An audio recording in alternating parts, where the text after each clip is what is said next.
tummy time. First of all, number one tip, if you are going to sell more, if you want to sell more, drop the word sell in the comments below. Drop the word sell in the comments below.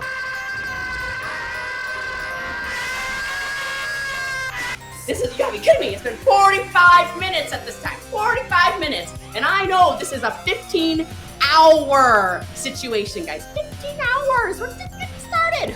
She crumbles like a fucking crouton. Only 1,500 USD. Only 1,500, and you get a software that's gonna trade for you. Without you needing to be a pro, without you needing to have experience, without you needing to think too much, you can literally get started. Hello and welcome back to Wish for Death Island, population me. Today we're gonna go down a rabbit hole, I guess, in a topic that is a bit different from the stuff I usually talk about. I mean, pretty different actually. I remember I mentioned this kind of topic way back when I did like my first Amble and Read video or something, but I usually don't talk about stuff like this, so it's a bit strange to just sort of do it up front, but let me tell you, it is really interesting. MLM stands for multi-level marketing, and it's usually accompanied by some sort of pyramid scheme graphic. Because that's what it is fundamentally, it's a scam. Usually, the context that you would see MLM in is maybe some sort of funny Reddit video or something where they're selling their crappy products and spamming people and trying to get you to make them money, usually trying to shill some sort of garbage as if it's life-changing and looking like clowns while they do it. They're usually called huns because the way that they message people almost always has "Hey hun" or "Couldn't help but notice your pictures, hun," or something like that, so that's where the word comes from. However, that's only the surface. And no, I'm not gonna make an iceberg video about MLMs, but it is true that it goes deeper than what you'd think. Little bit of a housekeeping update as well. My shop has rebranded from the original name to Toppleston because of Tubb Tubb the onion, my little mascot, look at him. But also because it just reflects the kind of focus that I have on those specific characters in my art style and stuff that I want to do going forward. So it's not really a big deal, nothing really is going to change besides the name, but I just wanted to make that clear so that you're not super confused. All of the original links will still forward to my shop properly because I'm just phasing it in a way that won't confuse anyone, so yeah. Also, just a quick notice about the way that I'm structuring this video. I tried to find the original clips as much as possible, but in some cases where my access was blocked or you can only find it in certain videos, I had to use the clips from the commentary videos that I found them on. So I'm crediting everyone that I used in the description and stuff so you can find the original and see what their commentary is. But sometimes when I'll just have these clips playing and stuff like that, you'll see those little things in the corner. That's just from the original channel, which I'm trying my best to credit. Because these messages are important, so I had to do it in, you know, a bit of a ghetto way sometimes, but I just thought that it had to do, so it works, as long as I'm crediting people, you know. So sometimes I'll play the footage and then the original person's channel, they'll be in the corner, but I'll just put Tubb Tubb there as well so they can chill out.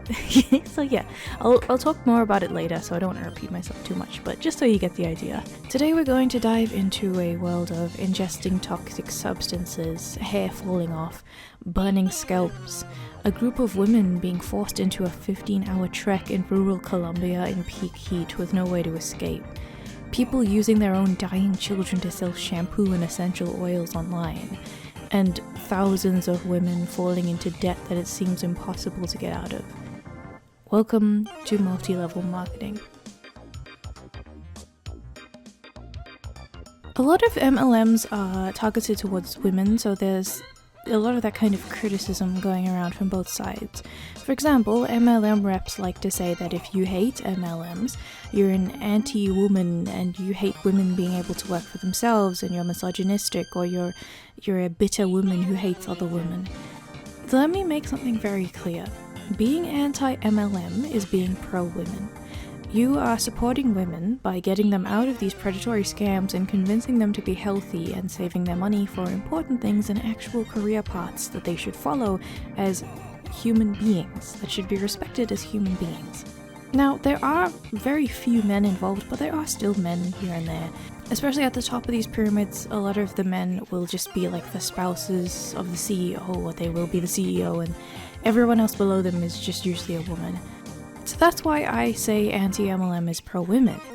If I ever talked about crypto scams and NFT scams, since those mostly involve men, I would say being anti-crypto scam is pro-men. So like that sort of thing does apply. I just figured I would explain that because it is kind of a generalization, but I think that it's important in this context because it makes sense. MLMs usually involve makeup or feminine health or living products like an oil that you should put in your home or something like that. As a woman, I would like to talk about that a bit first. Firstly, a lot of these reps look nice. They have good makeup, nice hair, some of them are gorgeous, honestly. I don't wear makeup and I cut my own hair at home, which is probably very visible. I have like 2 pairs of shoes and I wear comfy shit that makes me look like a homeless person. I have this scruffy lesbian trucker who buried 18 people in a cornfield aesthetic going for me, and I'm content with it. Scruffy is just kind of my brand at this point. While I do use moisturizer and skincare and hair care because I consider it hygiene, I don't know anything about makeup. So, the point that I'm bringing this up for is, an MLM hun watching this would try to debunk what I'm about to say by, well, you don't even understand anything about makeup, so how would you even know that MLM is a bad company? And to that, I say that I'm not really criticizing the makeup as much.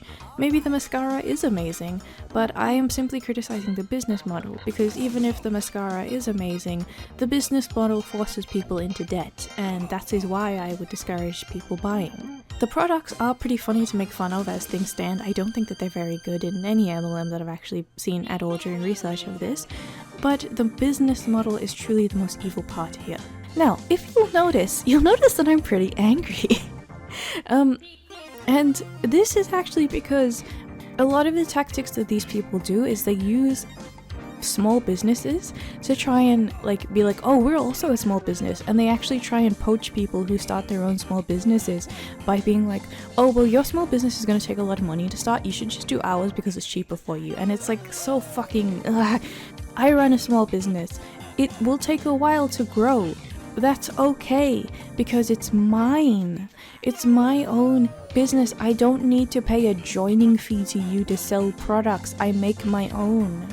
I make my own art. I'm proud of it. I'm proud of the quality because I actually want to sell something quality. I'm not selling a dream.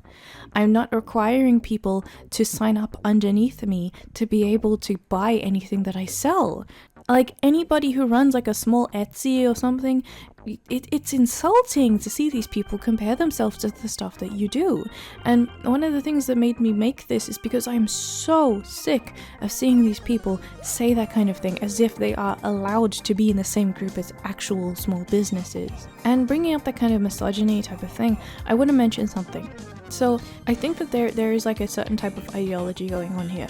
Like I mentioned with the Amberlynn Reid type of video stuff that I made, she obviously tries to lean towards a left-leaning sort of group, and some of the people that respond to her are left-leaning. I am right-leaning, but that is okay, because even though I might not hold the same values in terms of sensitivity of the way that I speak and stuff like that, I understand where you're coming from, because these people will LARP as having the same values that you do, but they're using that to try and recruit you and take advantage of you. What I personally think about certain topics, because it's very important, it is lying, it is manipulative, and no matter where you are on the political scale, that should not really matter here. What matters is the deception and the dishonesty, and the fact that no matter who you are, you should be able to get behind this idea that we should put a stop to MLM. So that's all I'm saying right now. Like, I wanted to mention that because some of the people that I have listed below that I got resources from are like outwardly super left-leaning, and I disagree with some of the stuff that they say when I watch their anti-MLM videos.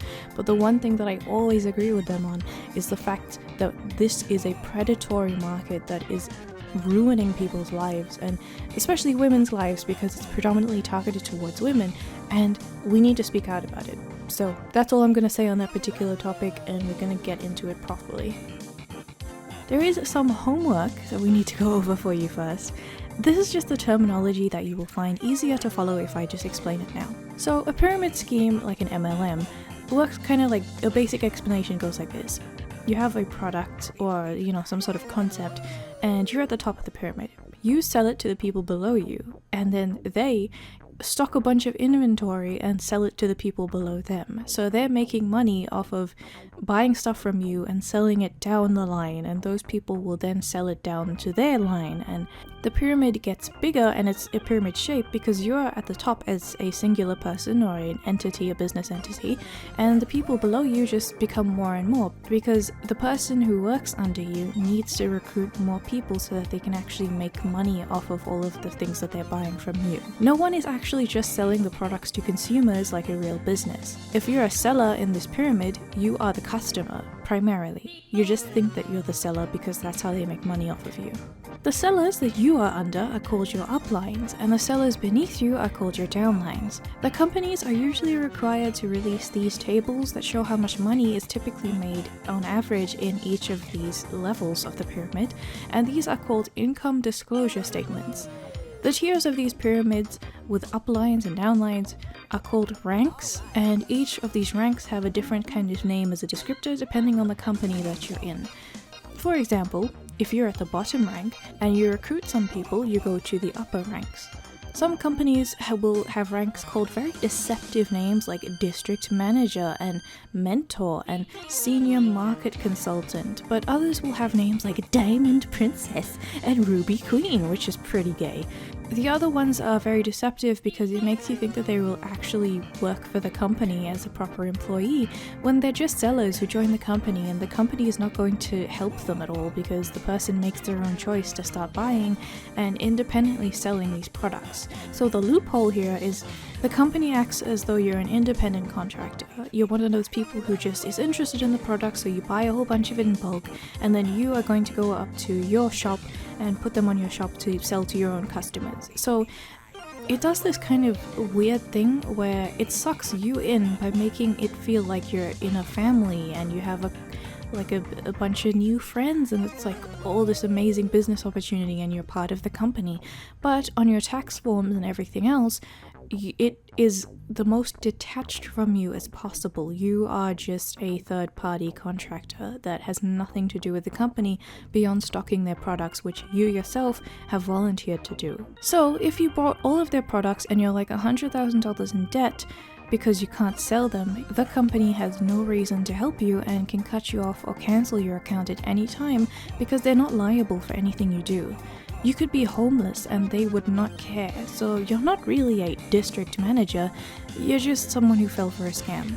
In order to stay in the company, most MLMs require that you have what's called a personal volume that you keep up with each month. This is basically a set amount that you have to buy each month. Technically, the company will try to phrase this, they'll say that, oh, you just need to sell a certain amount each month, but what it actually means is that you need to buy a certain amount of inventory and then they'll then act like you were able to sell that inventory whether you did or not. So a lot of brainwashed scam victims will try to stay in the company by paying like usually about $100 in buying products that they may or may not even use. Some of them buy a whole lot of those products and just keep them in their homes in the hopes that they can one day sell it to make some money. These are usually called PV, so personal volume, or PV points, because sometimes the company will say you need 100 PV points every month as a kind of effort to disguise the amount that you're spending, because when you see points, your brain doesn't register it as bad as if you see a dollar sign.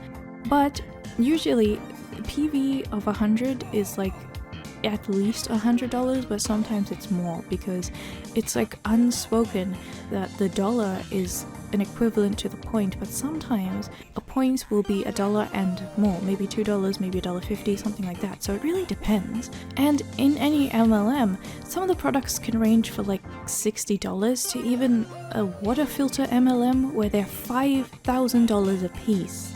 Look, here's the thing. Fine. Listen, I'm gonna be honest with you. I'm kind of retarded. Now that we've gone through the basics, I'm going to talk about some of the top and worst companies that I know of and let you see those terms in their proper context. Don't worry, it is entertaining. If it sounds bad, just wait till the next sections where I talk about cult experiences and really stupid dingus drama. Monat is one of the ones that you've probably heard of before. It's this sort of hair care company. Well, they started as a hair care company, but as all MLMs do, they started branching out into anything that they could possibly do. I am willing to bet that you've seen this bottle before, and I'm also willing to bet that I know a few fun facts about it that you don't. This is Monat's Rejuvenique Oil. It's vegan, non-toxic, cruelty-free. It has 101 different uses, and it's a proprietary blend of 13 different plant oils and essential oils. What you might not know is that a bottle of Rejuvenique sells every 30 seconds. We've sold over $60 million. Have or you start a business with Monat and you find just 4 people, 4, who are interested in becoming your customer and buying a Rejuvenique oil from you, you'll make more on average than you would working a 9-hour shift at a job that paid you $15 an hour. The amount of hours you can work are limited. The amount of oils you can sell are not. It's really that simple. Chris, why are these people selling me stinky shampoo? I don't understand, Chris. What are you talking about? Taxes. Oh, shucks. What? So I think that they have like energy drink powder now and some sort of facial cleansers, and there's all a bunch of irrelevant stuff that is weird because they started off doing hair care.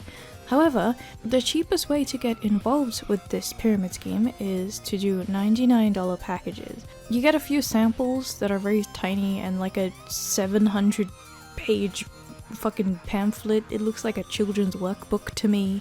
And in some MLMs you have to pay a joining fee, so I think in this one you're basically paying $100 and then buying more for your inventory so that you can start selling with them, because that $99 doesn't actually give you any full-size products.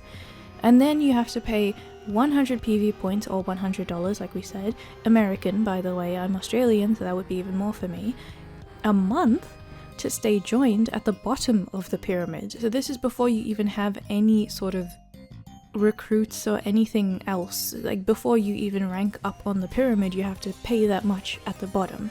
They have very expensive hair care that doesn't really look that good, and all of the health claims and the claims of the benefits are very sketchy. They will have publicly available information that at first kind of looks like they have something, you know, like hey, they have a lab study or something like that, and then it's actually like a lab that works for the company, or it's just like a survey of like 10 women, as low as 10 or even like 3, that all work for the company, so obviously they're going to say that it improves their hair. They also have very expensive skincare that doesn't even look good. They also sell wellness things like the energy drink that offers you some sort of nutrients or something that I mentioned earlier. It's like $60 for a bottle of shampoo. That's really all I need to say, isn't it? Y'all, I am here relaxing in the director's lounge, and they just dropped a flash sale on us. And this is a good one because it's new flavors of our energy. Pineapple, by far, hands down, my favorite. Get that, and that unlocks 2 items for 15 bucks. 15! Dry shampoo, the greens. The greens are on there. The protein is on there. The protein is normally, Derek, how much is the protein? Like 70 bucks? Normally? He's not listening. Normally it's a lot, and it's $15. The split end mender's on there. The immunity is in there. Just a bunch of items. You can get 2 of them for 15 when you get one of our brand new energy. There are also many lawsuits from angry customers and ex-MLM Monet Huns claiming that their scalps are burned and their hair fell out. That's just going on in the background along with all the law settlements that are going on. Hey, I can't make any claims. I've never tried the products, and it probably would get me in legal trouble if I commented on the stuff that's going on in the courts, but as far as I'm aware, allegedly people are not happy. All of this information is publicly available if you want to look more into it.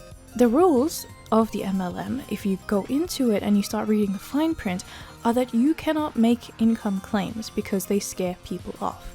The reason why is because you could easily lose money and you're not even guaranteed to make anything from this company. So any income claim would be a lie. This is different from income disclosure because income disclosure are them taking all of the information from the people already in the company and trying to make averages based on what rank they're at. So this is like the outcome of whoever has actually joined, and an income claim would just be you lying, essentially. But that doesn't stop any of the people working, or well, I wouldn't really say working in the company, I would say being in the scam, from doing loopholes around this. This is why they are always not really saying that you can earn this much. They're always saying that this will change your life because you have so much potential to earn lots of money. They're always saying that it's going to change your life because the hair care is such a miracle product that you are going to just have the best hair ever and it will boost your confidence and make you feel like a millionaire. So it's like, no, you're not a millionaire, but you're just, all of the attributes around being rich, you can get those, besides being rich, because I'm not allowed to legally say that you can get rich. In fact, most of the ranks earn less than a livable yearly income, and some of the ranks don't even earn anything. Okay, I guess like $3 maybe, but I don't really think that counts. And again, this is what you get paid. This is not the net. This is what you got paid. So let's say that you spent $300 in a month to get all your products sorted out, and then you earned $3 back. Yeah, $3 is what you are paid by the company for what you did somehow, but that is not going to help you at all when you got $300 in the hole and you didn't sell any of it to actually sell it, like make a actual profit like you're supposed to if you're an independent contractor selling something. It doesn't matter how much you sell to these people as long as you buy. The rich ones at the top don't tell you how much it took for them to get there because of how much they paid, how much they lost, how many friends they lost, what they're even making now, if they're even making a livable income now, or if they're just pretending because they dream of one day making a livable income. As part of Monate, you apparently can qualify for something that the reps like to call a free car. This is a lie. It works like this. You have to go to the dealership and buy a specific car that they tell you. This one's a Cadillac, and it will be like the bottom version of a Cadillac, like the cheapest version. You buy it with your own money in your own name. Monate will not be anywhere on the paperwork for this car at all whatsoever. They have nothing to do with it. And if you continue to hit a specific rank each month, they give you a small amount of money to pay for certain expenses on the car. I think it's like a loan on the car, so the down payments and stuff like that, if you qualify every month. And remember, qualification means that you're buying a certain amount of product. So it's entirely dependent on that they might give you a bit of a return. The highest amount that they can pay you is like $500, and they give you $1,000 if you hit that rank and buy the Cadillac or start a loan on the Cadillac at first. So I think, and remember, this is for a Cadillac. Like, this is not exactly, Monate's not like Mr. Moneybags over here with that kind of thing. So in fact, when they say that they're giving you money for a company car, it's not a company car, because if you get stuck with some sort of payment that you haven't had a chance to pay yet, because let's say you're in debt from buying too much expensive shampoo, they can just drop you. If you miss at least the tiniest bit to qualify for that rank, they drop you. You don't earn any of it, and since they're not on the paper when you signed for the car because they have nothing to do with it, if you get stuck with any legal troubles, you are stuck with that car. They are not involved at all. They simply just give you a check, you then go and pay with it. They are not paying directly, they're going through you to do that, so it is not a company car. But the reps say that it's a company car because they will say anything that they can possibly say to get you to join the company. Monate only has these guidelines as a way to prevent themselves from getting into legal trouble. In reality, there are so many reps that get away with saying that they can become millionaires because they joined this hair care company, and Monate doesn't really seem to give a shit about it whatsoever, because they just, it's like when you click on a website that says that if you're 13 years old you should click away because you're not old enough to see the stuff on the website, and then you just click anyway. Like, they did what they had to do basically, it like on paper, you know what I mean? It's this, but this is more dangerous because this is people destroying their lives because they're spending all their money on this cult. Monate even branched out into dog products. But you're a hair care what? Why are you making things for dogs when your products apparently don't even work on humans? I'm kind of retarded. Then there are the reunions. The reason why I keep calling this a cult, I should probably get into that, shouldn't I? It's because of the environment to keep you in.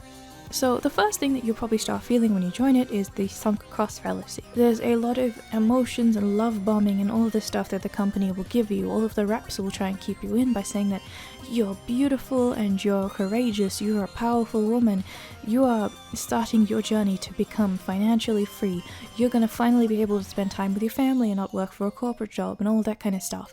So when you start losing money, they'll start telling you that it will be worth it, you just have to stick around. And you've already sunk so much into it that you start feeling a bit humiliated. You'll start thinking, well, I should just stick around anyway because I already have like $1,000 in this company. The next thing they do is weekly and monthly Zoom calls. They use Zoom now. I don't know what they used beforehand, if they used Skype or if they tried to, it was some sort of online talk. But the upper uplines, sometimes even the owners of the company will show their faces. It's usually the uplines though. They'll go on these Zoom calls and start trying to give you trainings. These trainings are very manipulative. They usually involve love bombing again, and then some sort of victim blaming, like you are not working hard enough. Talking to a few girls that I work with about Q4. If you guys don't know what Q4 is, it's the last 3 months of the year. And Q4 is literally the craziest time for people's businesses. Like, people double rank, triple rank, quadruple rank. There's double bonuses given out.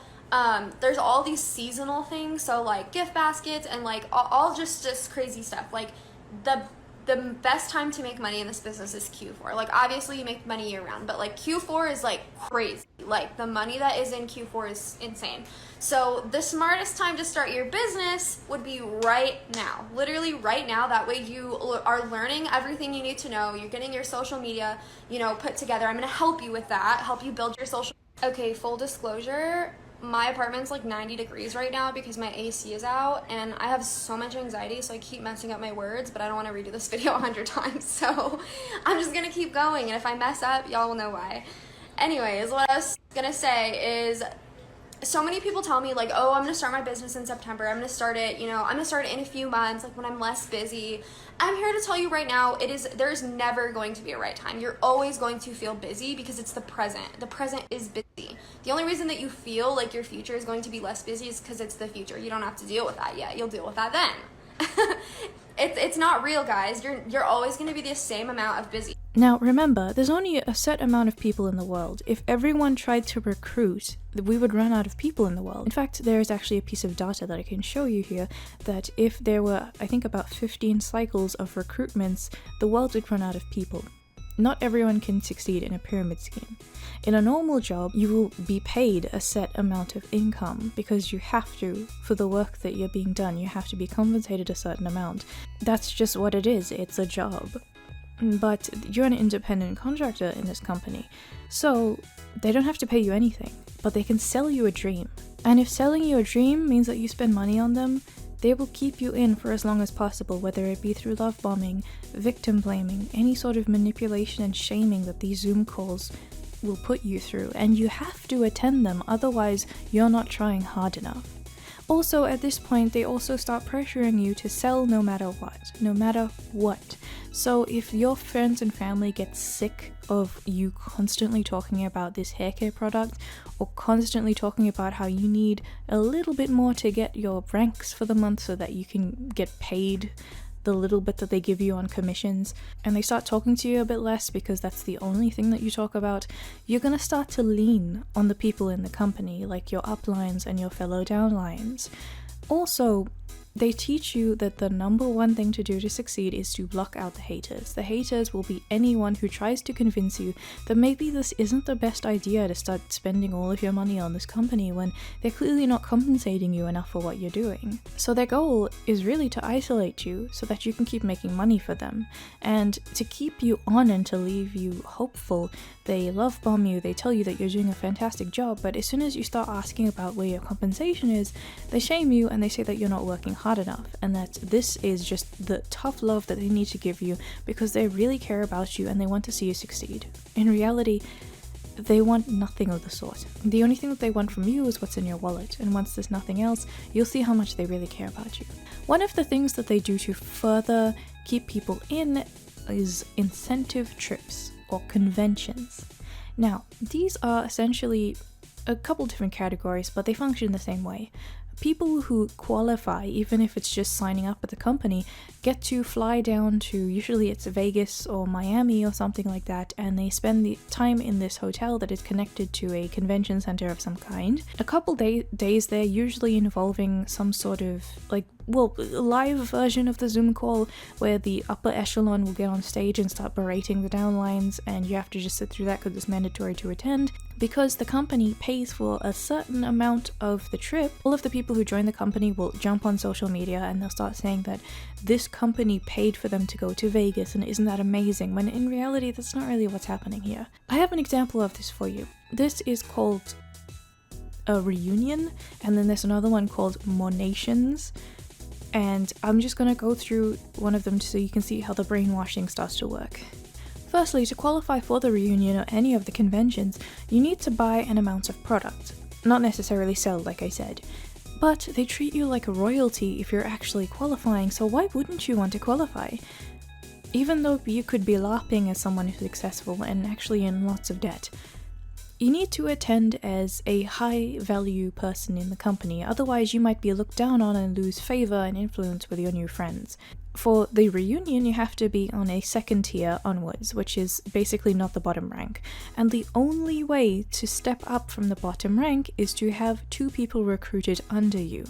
So even though they try to act like this is not a pyramid scheme, this is definitive proof that the only way to be compensated is to continue to recruit people underneath you and sell them the product through you. So then they pick usually the cheapest airline and hotel to pay for. If you want anything more from that, it comes out of your pocket.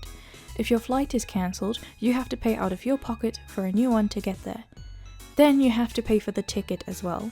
Nothing about it is as luxury as they claim. Once you arrive, you'll be immediately love-bombed by everyone around you. There's even faith manipulation involved, where if you are religious, like a Christian let's say, and you want to attend some sort of service there, they have a church service there, but they basically involve Monate in the actual service. So everywhere you go, they will try to put this company into whatever you do. They also treat the uplines like celebrities, because as your world gets smaller and you start seeing everything through Monate, you start to see the people that you always see in the upper echelon as very special. The owners in all of these multi-level marketing companies are treated like gods to some degree, with people screaming and even crying when they see them on stage in brief glimpses. All these people do is just preach the same nonsense over and over again. There's no actual training involved, it's just manipulation, but still, you have to smile, because you spent so much to get here. You have to try and pretend to enjoy it. One of the most irritating things about this in particular is that a lot of them hate on 9-to-5 jobs. Anything that counts as normal, if you have like a cubicle, they keep bringing up cubicles in particular, they hate cubicles, but when it comes to the actual conferences that they go to, they love to LARP as if it's actually a conference in a board meeting. I don't know why. In some instances, if you see their videos, they'll start talking about how, oh, you're sitting there in your little cubicle with a boss that tells you what to do. Oh my god, you're so pathetic. And then they'll go and be like, oh, I put on my new outfit that I bought from the child labor shop, and I'm gonna go and sign an NDA and go sit in a boardroom with my fellow boss babes, and we're gonna talk about the company. Isn't that cool? Isn't my work outfit so cute? And now we're breaking for lunch after a board meeting, and the board meeting was so fun. Like, why are you acting like it's fun when, firstly, you don't even actually work for the company, you pretend that you do, you're in debt. And secondly, if you love this so much, why don't you just get a real corporate job if you'll actually get paid? We are ready for breakfast. They always fuel us up before they give us a good long day in the boardroom, and I'm super pumped for today because they told us last night that we will be talking about all the plans and some announcements and the direction of the company, and then the CEO and president said, and we want you guys to weigh in. You guys are the ones that are out in the field. You have the teams that it's crazy that they want our opinion and that they really will take it. And it's kind of like a little boardroom. Like sometimes a debate breaks out, but what's really cool is like all of the leaders usually come together and just want what's best for the company as a whole, which I'm told is very unique in our industry. So I got this on Shein after my friend Tamra. All the things that I can't wait to share with you as the year continues. It's gonna be so exciting. I could do it all day. We hired like people in different countries, all of our corporate team, from compliance to our sales team to like just strategy. Oh, so good. Basically how it works in general is you fly in, and then if you qualify enough, there is some sort of like dinner that you go to where everyone just goes, oh wow, you're crazy, and how successful you are, you're one of the special ones. And then after that, the next day, there's this sort of conference room boring like brainwashing session that everyone goes to. This is where all of the creepy shit happens, and you're basically saying it's a vacation, but it's a work trip, but you're not even getting properly paid, and you have to sit there and listen to them talking about how awesome the company is and how you need to work hard if you actually want to succeed and all that kind of stuff for like hours. And then afterwards, like some other dinner if you're a top partner, and then you can go into the special boardrooms and pretend that you're actually important for a couple hours, and then you just leave and go home. So, I mean, it truly is just like a children's thing, except it's like you're at school. It's like you have to go to a giant assembly, and then you can pretend to do the job that you want to do when you grow up, and then you just leave. But apparently this is what a real successful boss babe does. The next one is Bomb Party. Now this one I'm just really including here because it confuses me. It's a jewelry bath bomb MLM. I hate Bomb Party specifically because you cannot even use the bath bomb if you purchase from them. In those like companies where you get those mystery bath bombs, you get the bath bomb so you can have a bath, and then there's like a toy inside or a piece of jewelry, or sometimes there's like a dollar bill or something.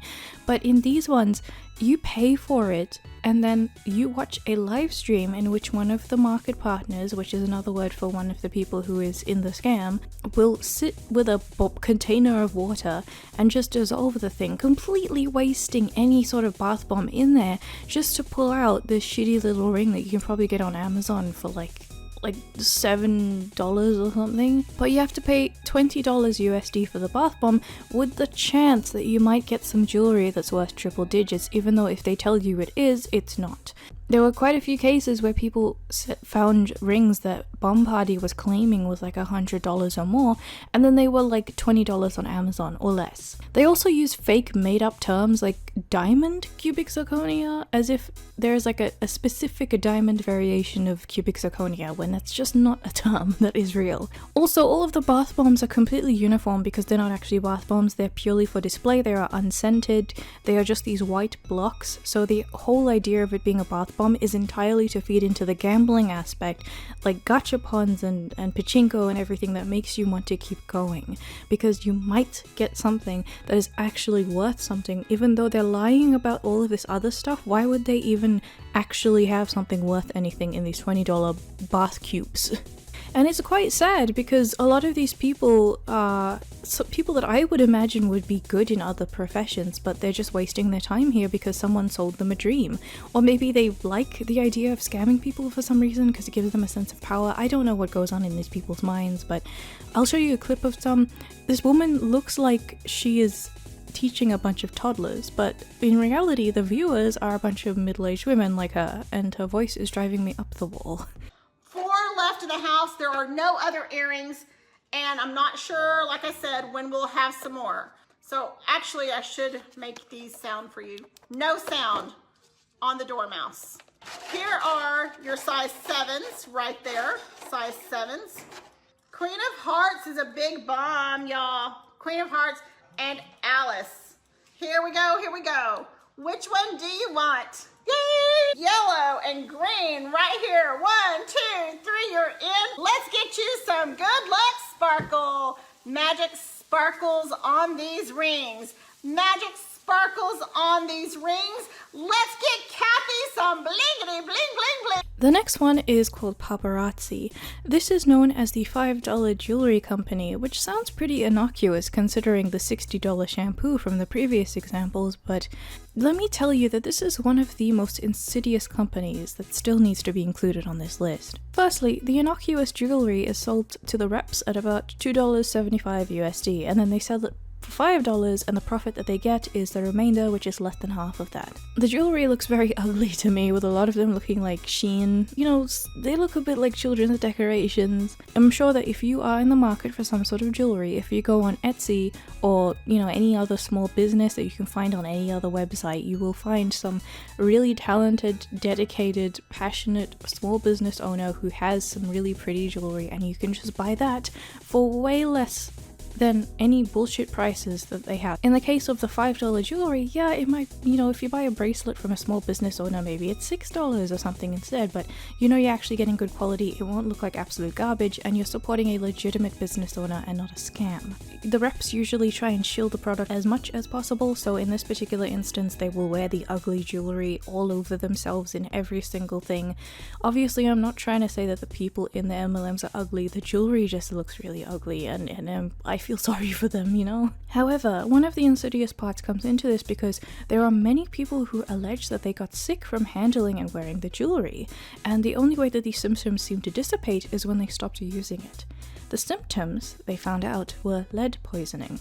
It was pretty severe to the point where one of them still has long-lasting conditions that flare up every now and again, all starting around the long-term exposure to paparazzi jewelry, and there is currently some sort of lawsuit going on. They're going to the doctor to try and document these sort of symptoms. It's a whole ordeal. I saw a video by this person named Savanna who documented this sort of stuff. She personally spoke to one of them, and she has audio of them talking about how horrible they felt and how it was probably connected to paparazzi. Paparazzi vehemently denies anything to do with their jewelry giving people sickness, so, and you know, I've never touched their jewelry before and I can't legally say anything, but make of that what you will. Of course, if anyone has issues with any MLM merchandise and tries to talk to the reps, people who they think that are their friends and really look out to them, fellow sellers on Facebook groups, online, in their own Zoom calls, they're told to stop being off topic, spreading lies, being negative, stop spreading hate. It's just you're using the product wrong. I once saw a picture where a woman's lips were bleeding, and they said that it was her fault, and they banned her from the chat. Any help that a woman might seek for any damage that she thinks is done by the products is not met with any kind suggestions, it's met with coldness.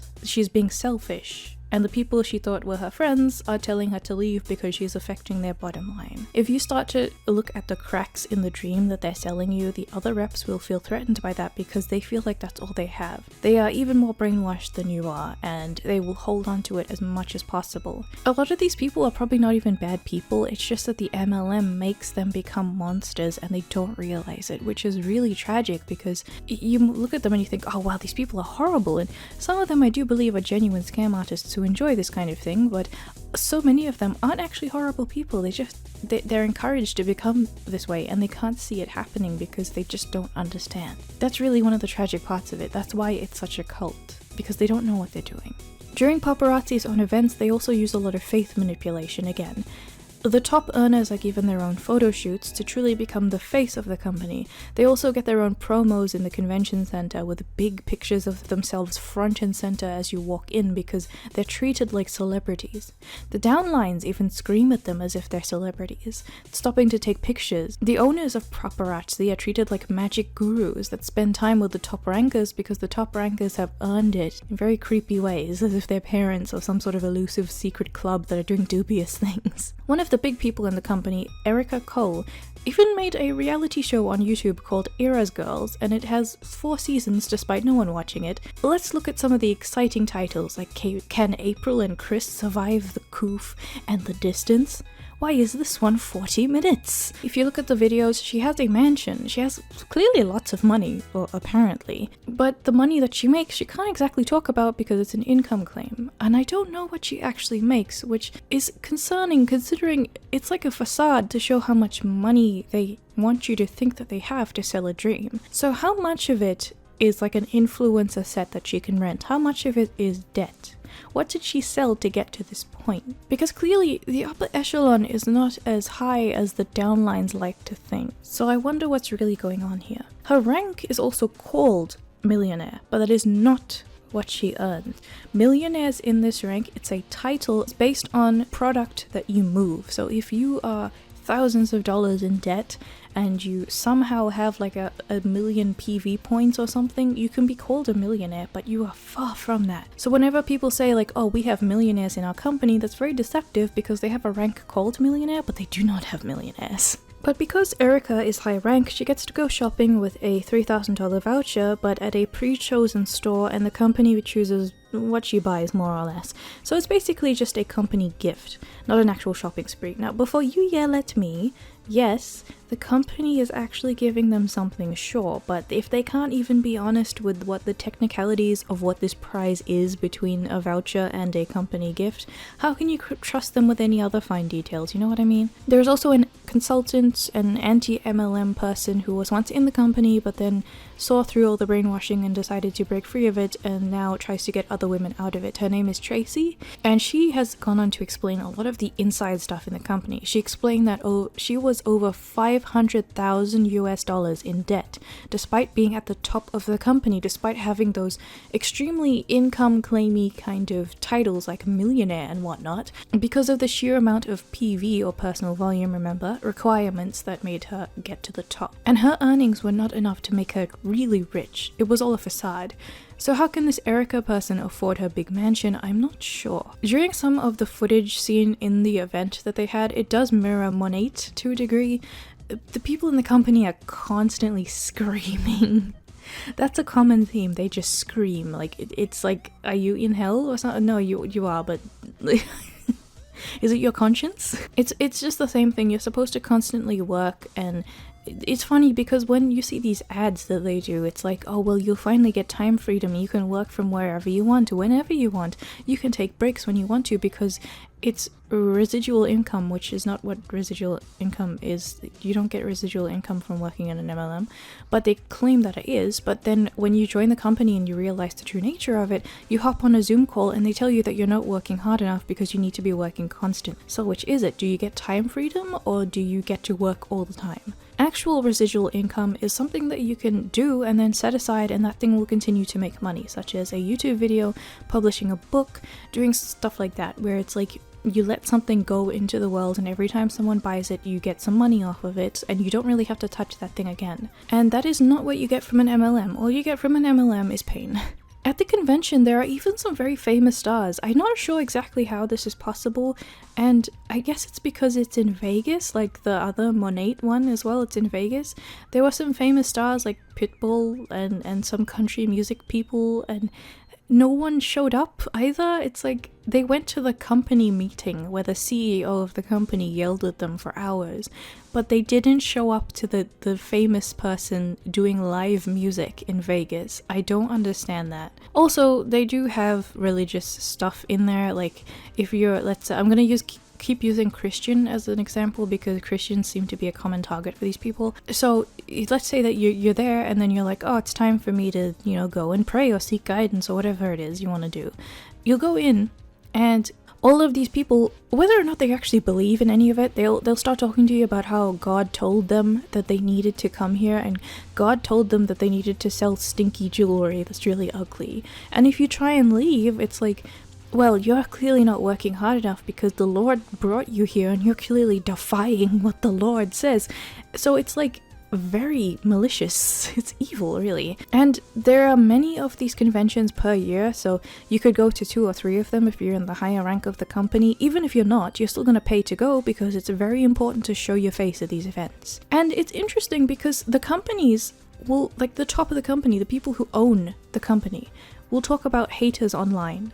So it doesn't matter if you're a content creator, it doesn't matter if you run like a blog, it doesn't matter if you're just a random person who has no connection to MLMs, who just decided to leave a funny comment on like this video, for example. You are still bothering the MLM CEO enough that they will talk about it at the convention. They will make time to talk about it at their convention. That is insane to me. The next one that we're going to talk about is called Young Living. This is the last one in this category, and then we'll go into some funny stuff, I swear. I promise. Chris, why are they putting essential oils into my smoothie? I don't understand, Chris. Chris, the woman told me I need to use orange essential oil, but I have a real orange in my hand right now, and she said it wasn't good enough. Chris, I have diarrhea, Chris. What are you talking about? Stinky penis. God damn it! Okay, he's getting fussy. This is an essential oil MLM. This is one of the older ones. They claim to support health and wellness, no actual scientific proof, and they can't actually make any claims, so they do it through loopholes by using their slogans as the claims, I guess. Their entire branding is what's called greenwashing. It's basically like putting pressure on you about the environment and saying if you buy our products, your environmental footprint will not be as harmful.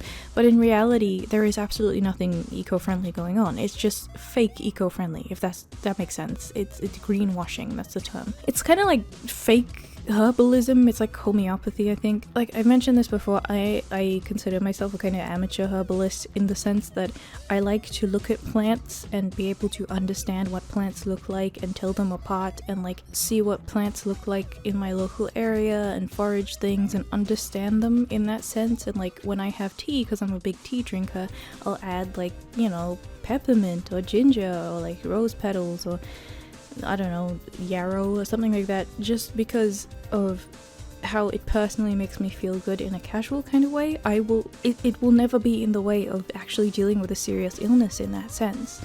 But these people basically give that kind of thing a bad name by making it more like something like homeopathy, which I do think is a scam, where you can apparently cure cancer with an onion or something, you know?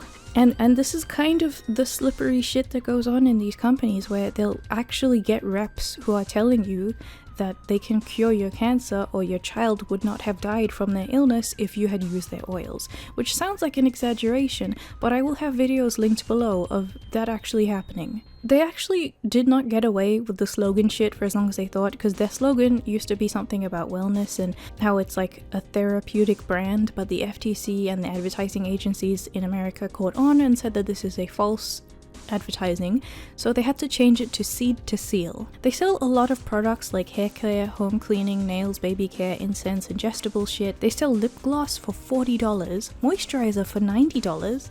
One of their most expensive items is rose oil for over $200. Again, as an amateur herbalist, just put a bit of rose petals in your tea, you're great. It's fine. Don't buy this. They make you buy products but also pay a fee for the packages, so they can set you up with your own website page, and they constantly reach out to their sellers with new products to the point where they probably replace most of the products in your home, so that you can get sucked in and you're like, oh, but I use these for so many things in my house, I can't possibly leave, what will I use, kind of thing. The minimum you pay is about $100 to stay at the bottom of the company, and you have to spend additionally on the fees, and you have to pay more for your inventory so that you can recruit more people and send them packages.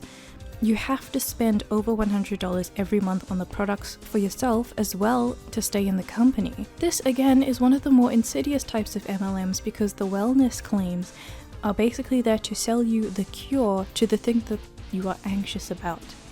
The other ones try to sell you beauty and convenience and a good job, but these ones will say that you have a problem and your health issues will not get better unless you use their products for the rest of your life. If you're ill, if you have issues like chronic pain, fibro, fatigue, you will buy these because you have to survive. If you ever stop taking them once you are convinced of this, your health issues might come back. So you need to pray and believe hard enough that they'll cure your illnesses and just keep telling yourself that because they want you to use it for the rest of your life. They basically make you pledge yourself to this wellness company forever. Even if you're not selling, you need to keep buying because they want you to think that you can't live without them in a literal sense. There's going to be others that I'll mention in passing, but these are the most prominent ones I've seen and good examples to explain everything. So now that we're like an hour in, I can explain some of the key figures and get into the funnier stuff. Once you start getting into the whole anti-MLM, MLM kind of thing, you will start to notice that there is someone by the name of Boss Lee. Her real name is Jessie Lee Ward, and I guess sometimes she's known as the People's Mentor or something. She's pretty well known in that whole kind of content world because she has that aggressive kind of toxic positivity that is all about trying to keep you in and also shaming you for not doing enough. This is something that all of the famous top leaders in every MLM have. Now, when I say well known, I say that outside of MLMs and the anti-MLM kind of sphere, no one really knows who these people are. They probably have like 10,000 followers. I think one of the biggest pro MLM accounts is like 100k Instagram followers or something, so it's like quite small. Like obviously I'm not at that range, but the whole point of me mentioning this is because these people will always like to act like they're super famous and they're well known, when outside of this particular topic no one really cares who they are. So that's not to like shame somebody else. I only started using Instagram recently for my own small business, so I have like 10 followers or something on there. I don't really do social media outside of that, so like good for them I guess, but it would be fine if they weren't pretending like they had more because they want to sell you something. Do you know what I mean? She has popped up in a lot of MLM kind of spheres because she goes on camera and screams at her followers. And people are like, and I'm like, put your hiking boots on, man. I don't know what to tell you. Courtney was all excited. She's like, should I put the pants on now? Should I put the pants on later? I'm like, I don't know. So Courtney was like, yeah, what about, oh, I got some extra this, some extra stickers. I'm like, get in line, get in line. Every single one of these MLM coaches does this. I don't know why screaming is just a thing that they want to do. She has hopped on a few MLMs. She just goes from like Monate to another one called Prove It, which is like a ketones thing where it pretends that it's a legitimate form of ketone, but it's actually a scam form of ketone that doesn't actually do anything for you. She has a massive dedicated downline that basically helps her maintain her high ranks and lifestyle because she will make them purchase the product from her. So she will hold inventory from the company that she's currently with, and then the only way that you are allowed to get inventory is through her, but she raises the prices on that inventory so she makes more money off of her downline. So in all these videos that I'm showing, she'll be like packing orders and stuff like that. These are not just random people buying from her. These are downlines who want to get product from her because that's the only way they can, and they're hoping to sell it. They're hoping to get their PV, personal points, through her instead of the website. And she basically rants at them and says that this is training and this is valuable information, when in reality, the valuable information these people usually do give you are just them talking about themselves and them saying that you need to work harder. She loves this sense of fear of missing out, or FOMO, by getting people to do it now or you'll never get it done. What are you getting done exactly? Going into debt because of stinky products that don't actually work? I guess. So yes, there is something to be aware of as well. She does have cancer, and obviously I'm not trying to shame her, and it's just something that I have to bring up because I know that some people will bring up that she has it, and sometimes people on the internet get carried away and they act like if someone's sick you can't criticize anything that they've ever done. I genuinely don't want her to get worse. I don't want bad things to happen. Obviously, I am just talking about this topic. She is involved in this topic and she has done things that I need to criticize because they are unethical. Including with this cancer treatment, it's up to you how you treat it on your own time with your own self, but because of the platform that she has and the nature of what she says, she ends up kind of promoting these types of things where she does like dry fasting and swallowing packets of ketones, claiming that this will make her better and that the chemotherapy is actually bad for her and she shouldn't do it. And many cancer patients go through worse things than her and don't go and promote harmful activities to other people, so it's really not an excuse. There's also a bit of drama. Her boyfriend allegedly has an entire other family and child, and he started dating Jessie Lee while his wife was not divorced from him yet. So the other MLM people in her downline, and also people in general who are in the same sort of group as she is at the same level, want to try and emulate her kind of mannerisms and her vocabulary and the way that she holds herself, because they think that that is the key to being a successful figure. So you will see everyone screaming and yelling and acting like they're always on cocaine, or they just took like 17 Adderall squashed into an energy drink before they started talking. This is all coming from people like this. Jessie Lee Ward once did a live stream with another scammer called Colleen something. She runs that Instagram account that I mentioned. It's called No Shame Sales Game, and its entire thing is to keep people in the MLM space because she personally makes money off of it, because she has memberships where the only thing that she offers is more of these empty quotes and screaming, basically. Jessie Lee Ward said, "The men are unseen at the top of the pyramid and the women are out there hustling and making the money and doing the work." Now, at first you might think that this is a criticism, but no, she meant this as an empowerment speech. Network marketing is dramatically female-centric. I believe it's 76% women, if my statistics are correct. Mostly women. Now, women are natural sellers. 80% of purchases made in a household are decided upon by women. Women shop, women sell, women buy. It is very natural because we are talkers. This is men, I will tell you, are the ones who solely recruit. Men. Yup. Men are the ones, it's their nature to be very, very boom, instant driven, action driven, get the result, be done. And the women are the ones building ethically under them with customers, with team members, running calls, nurturing, running incentive contests. This was an empowering thing according to Jessie, that the men were at the top of the pyramid making all the money and the women were doing all the work. She will say anything and everything to get you to join the scam. It is very sad, but it is very true. At a further look at Colleen's Instagram, all of it is just like the most boring, stupid shit ever.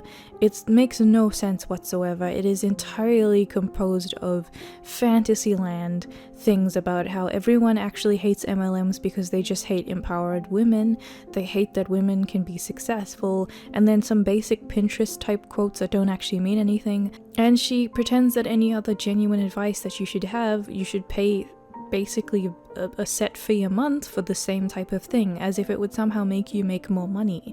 She makes thousands of dollars a month from these memberships when she's essentially doing nothing, because that's just the way that MLMs work. However, she herself got into some hot water once because she said that Rihanna was working even when she was pregnant, and if a celebrity can do it, that means that we can do it too.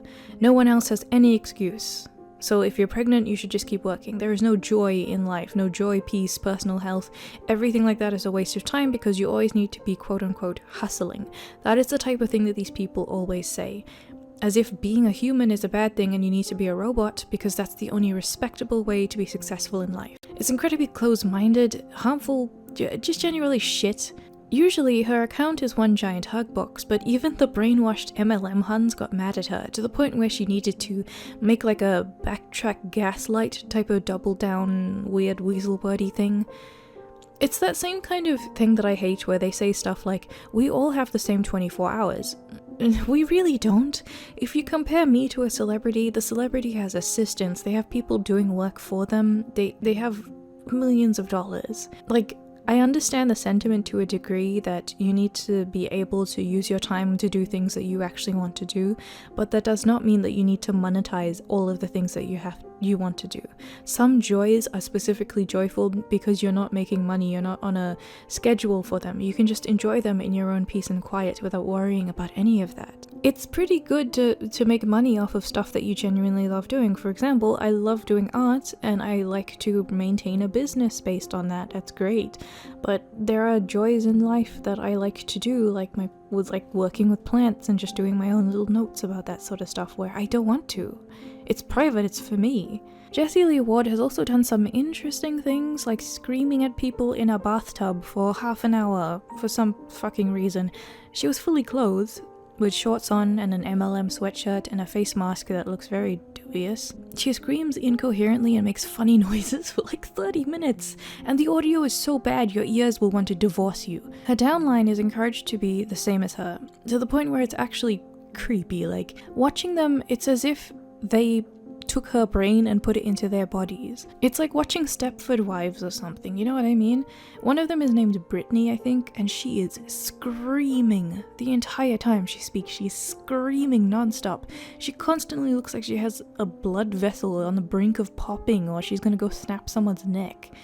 One video she did, she responded to the anti-MLM people and she looks even scarier. She tried to talk nicely, but it looks like she's gonna jump scare the camera. I'm here to tell you, even my 4-year-old knows how to be brave. Being broke and not being able to feed your kids and living paycheck to paycheck for the next 40 years is much more frightening than any of the things that you are afraid of about this business. I don't know who to talk to.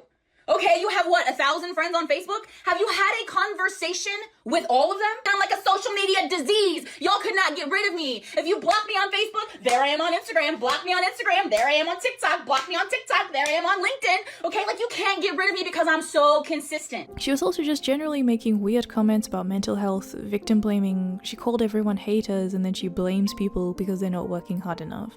But if you say you are working hard enough, if you've lost things in your life, you're lying, clearly. And then Jessie Lee herself, the thing that, if you know anything about her, you have been waiting so long for me to mention this. I'm finally mentioning it. The Colombia trip. Probably be in the gym every single day for the 90 days leading up to it. I would cut your diet into high protein, moderate complex carbohydrates, and drop some fat. And some people did not listen to me. Like, I gave them fair warning. I think they thought that it was just going to be vacation. This was a thing that really happened. Now, at first you might think that, you know, this person lies a lot. She's probably embellishing a story like this for attention. That is not the case. In fact, this thing that she tells is apparently a watered down version. This really did happen, and some details are apparently worse than she even made it out to be. Now, what is the Colombia trip? Well, as Jessie Lee puts it, she set out to collect her 15 biggest, most successful, closest downlines and break them. So we planned it to be like this because the whole thing was I wanted to break people, but like not. She starts off by saying that she told them to make themselves fit at the gym for 90 days. Now, she did not say anything about what they should be doing in terms of the workload, so those of them who listened to her just took what she said at face value and did light, average gym workouts that anyone would do for maintaining general health. She also told them to just prepare for like a 2-hour hike. She specifically says it's a very short hike and they're not going to do anything strenuous. On the first day of their trip, she flew them to Colombia. She took them to the city and had a good time. The second day was a calming boat ride while she cackled and laughed with her friends who planned all of what was actually about to happen. Her friends are these 2 male hikers, and she had some tour guides as well. Bedroom villa. We went all around the Columbia city. We did the most. Like, it was freaking beautiful. Day 2, I tricked them even more. I gotta make a whole live about this. Tricked them even more, to be totally honest. I rented a boat for the day. So we had this crazy boat day. We were out on the water. We went on some private islands. We went snorkeling, these gorgeous fish. Oh my gosh. We had great food on the boat, dance parties, like your typical I'm, in South America day, like the delicious food, the coconut water with the straight from coconuts, like all this. And look, I knew it wasn't 2 hours, okay? Christine! And let me mention that she brings this up repeatedly, that she is cackling the entire time. She tells a tiny bit of the story and then she says, now I knew what was really going to happen the entire time. So the boys and I were giggling because we knew what was really going to happen. Like repeatedly, over and over again, because she is very proud of the fact that she misled these women and made them suffer. I really want to emphasize that here. She also said that she was masterminding the entire time, which is another MLM keyword for brainwashing them, screaming. A lot of the stuff that they say, like training, masterminding, rich talk, stuff like that, that's screaming. It just means screaming. It's all the same. However, what actually happened on the Colombia trip was not a 2-hour hike. It was a 15-hour hike in the peak heat of rural Colombia where there was no way to get out of the situation, and then her forcing them to sleep on a beach in the cold with some of them not even wearing clothes. And that she did not tell them any of this, but she forced them to do it. Why? Because she wanted to break them. Planned to make them walk 5 kilometers in direct sunlight on the side of a Colombian road. And so the van stops after a 40-minute drive into the middle of nowhere. And the van, by the way, I forgot to mention this, the van had just enough seats for 16 people. So people were crammed in there like sardines. And I said, I suggest you don't talk. I suggest you use this time to sleep and stay cool. So I was trying to give them hints all along the way. Conserve your water. I was trying to tell them, like, if you feel like you're prone to bugs, be ready for this, okay? So some of you are like, I'm out. Like, never mind. Don't want to join her chair. I'm like, get in line. Get in line. So you got people who are scared of heat. They're scared of exercise. They're scared of they're going to dehydrate. They're scared of motorways. They're scared of all this, okay? And so we're walking on the side of the road and I'm just like, get it going, you know, like I knew how far we were going in the direct sunlight. Bad for momentum. I literally know that we have at least 15 hours left of this, but whatever. Like when you have to pee and you know it's going to be really hot, don't pee. Like let your body like sweat out the water. Just it's hot. Like I'm not going to lie. You're on asphalt. It's the dead heat of the equator. We're in Cartagena. Okay. And we're just going. And then first person goes like, and I'm like, are you fucking kidding me? Like literally. And so I'm mad. I'm checking my emotional intelligence because I'm like, are you kidding me? We've done nothing. We've literally walked on a straight road. Well, I have diabetes. I got to check my blood sugar. And Sasha and I look at each other like, nobody mentioned diabetes. Like we might actually kill people on this trip. And Sasha's like, are you fucking kidding me? He's German, by the way. Let me remind you that this is a simple diet scam company. These women just sell you packets of powder and they sell you makeup. They are not members of the army. They are not fitness gurus who go out and do hikes all the time. These are saleswomen. In any other situation, they would just be standing there in the middle of a department store waiting for you to come up to them to ask about eyeliner or something. These are not people who are designed to hike in that heat because they have not prepared. They did not know what was happening. They did not consent to it whatsoever. And as you'll find out later, some of them had underlying health conditions where they actually could have died in this situation. So to get to the hiking place, they went into a bus. They were all crammed very tightly into the bus and they drove for like 40 minutes or something until they were in the middle of nowhere. The guides spoke Spanish, well, apparently, and so they wouldn't really be reliable in terms of having to get home in a hurry. So they were basically stranded. And she started to take them on the hike. Now, as the hike continued on, many of them started to wonder what was going on, and they would ask questions like, how much longer do we actually have to go for? Is it really 2 hours? Is it longer than 2 hours? Because it feels like it's going on for quite a while. No matter what question they asked, she and the men who were in on the situation said, we're almost there. That is all that they would say. And the entire time, like she says, they were laughing about the situation. She stops her story for a bit and she says that one of the women was actually smart because she was trying to manipulate information out of Jessie by asking if she needed a certain amount of supplies because she was on her period. What Jessie seems to fail to realize is that not everyone thinks in a manipulative mindset. This woman was probably just asking about stuff because she has a period, and as a woman she needs to take care of it because she needs to, not suffer from her period.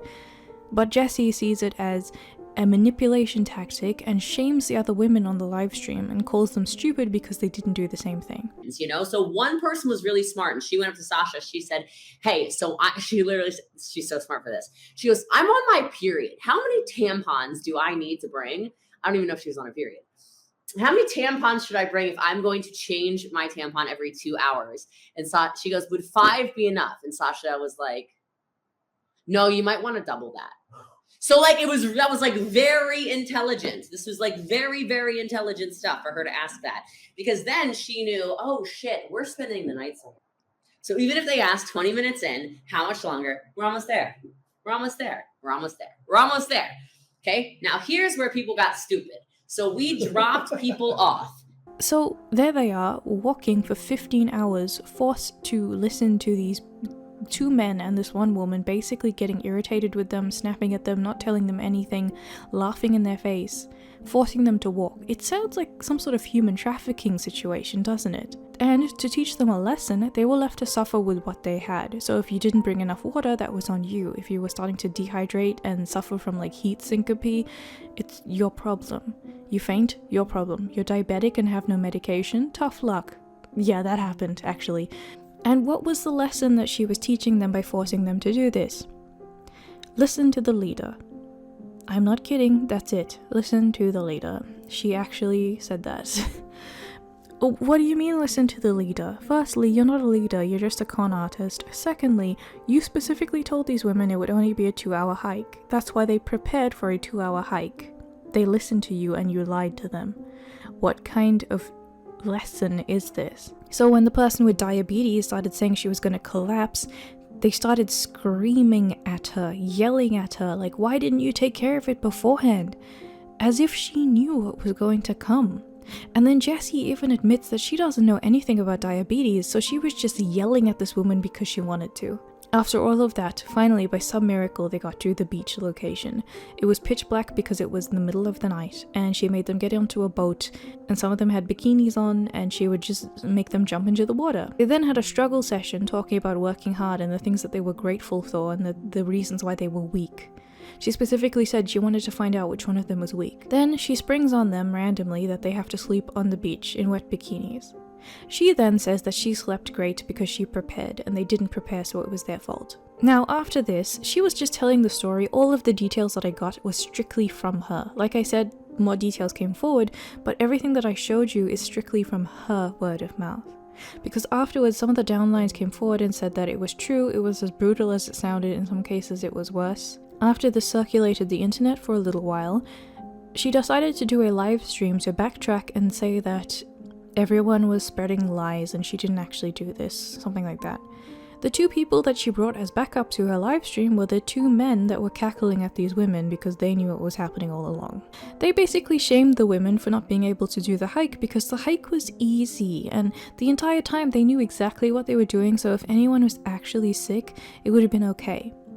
Jessie Lee repeatedly says that she didn't actually see what anyone was saying about her, but she assumes it's bad, and that anyone believing that the brutal story was true was just being an idiot. When all the details of the story came from you, so are you calling yourself a liar? Are you saying that we should not listen to you at all? It's very interesting just looking at the contrast between these clips. It's fascinating. Challenge level 2, like literally for absolute beginners. Like at the end of it was organized for mentally be prepared for everything. So like let's prepare for a 15-hour hike or whatever. But it was a really soft thing that at the end had an incredible result. Like mentally, the people, like all of us, got out with many things that we learned. Especially the people from Sweden who aren't used to the heat. So what? We told them 2 days in advance. You guys never asked. You didn't ask for how much we prepared them. You didn't ask for what we told them 90 days in advance. You didn't tell us any of this stuff. But you get very excited about this crazy marketing videos. Like it's incredible how you can get so upset about a place you never were. A diabetic who changed her life. If you sit at home, you can die too. You can walk in Hawaii and a coconut gonna fall on your head and you can die. Much more people die because of coconuts than shark attacks and stuff like that. Yes, that's absolutely true. The interesting part here, I would say, is we kidnapped them too. Holy shit. Life is dangerous, guys. Life is dangerous, and the cool part is, at the end, all of you will die. Jessie is definitely a very interesting person. However, her behavior is sadly not very unique in this type of circle. So we're gonna move on to the next one. And you know what's particularly funny? A lot of these people always talk about your why. So you'll find this in a lot of videos that you see of trying to promote something to you, or in the Zoom calls in particular, they'll be like, oh, you're not working hard enough? One of the motivations that you can use is finding your why. Now what that means is you have to find the reason why you're doing it, and the reason can't be that you want to make extra money. Even though that's how they pitch it to you, that you want to make extra money, that can't actually be the reason.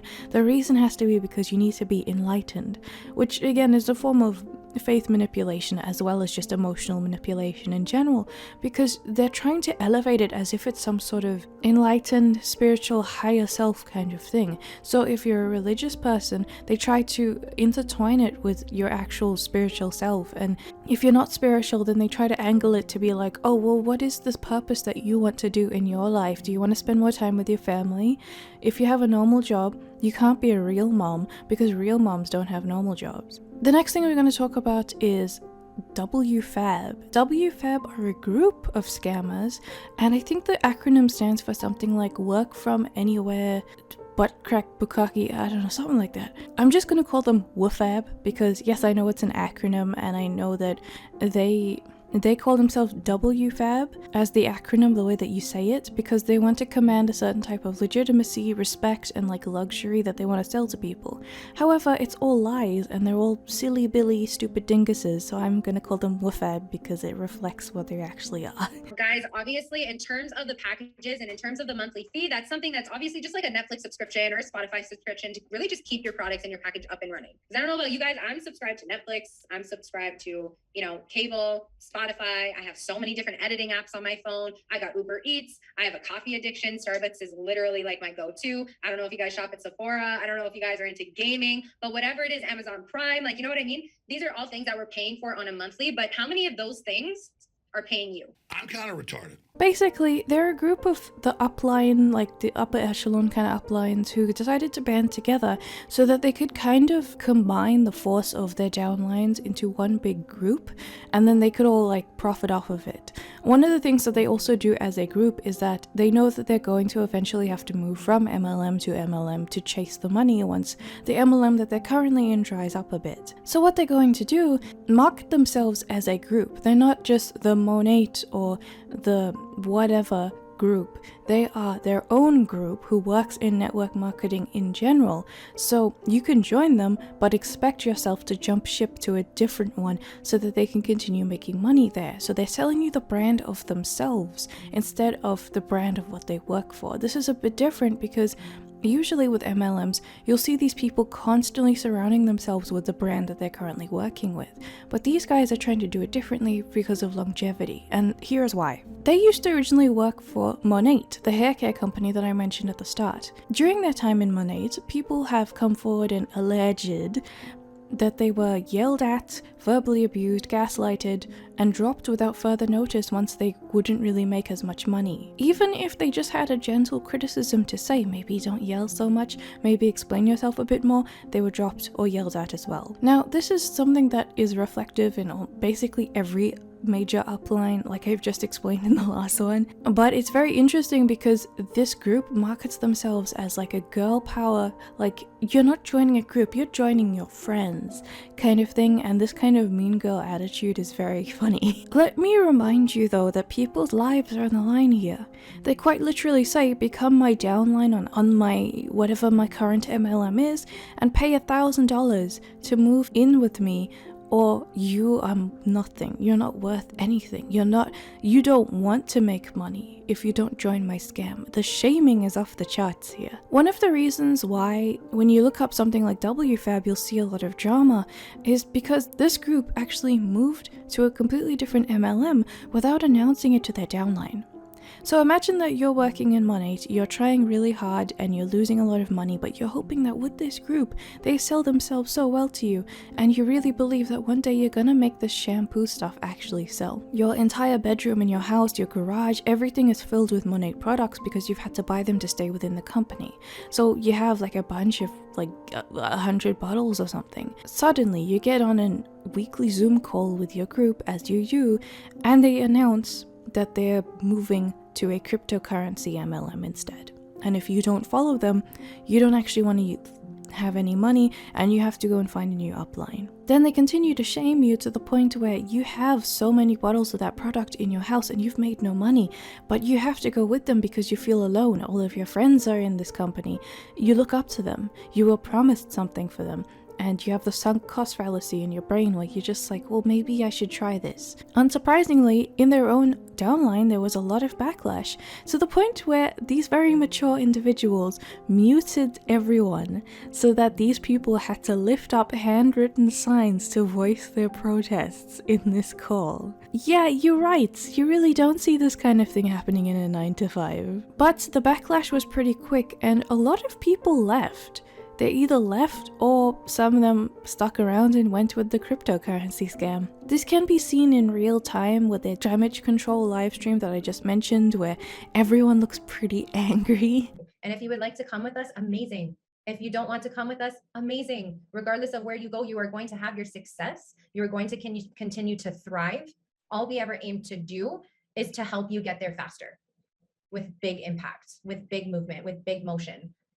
Right. And with that being said, I hope that you guys do continue to thrive with love, with respect, with honesty moving forward, and with fulfillment. And I wish, everybody an amazing journey, because it's a hell of a journey.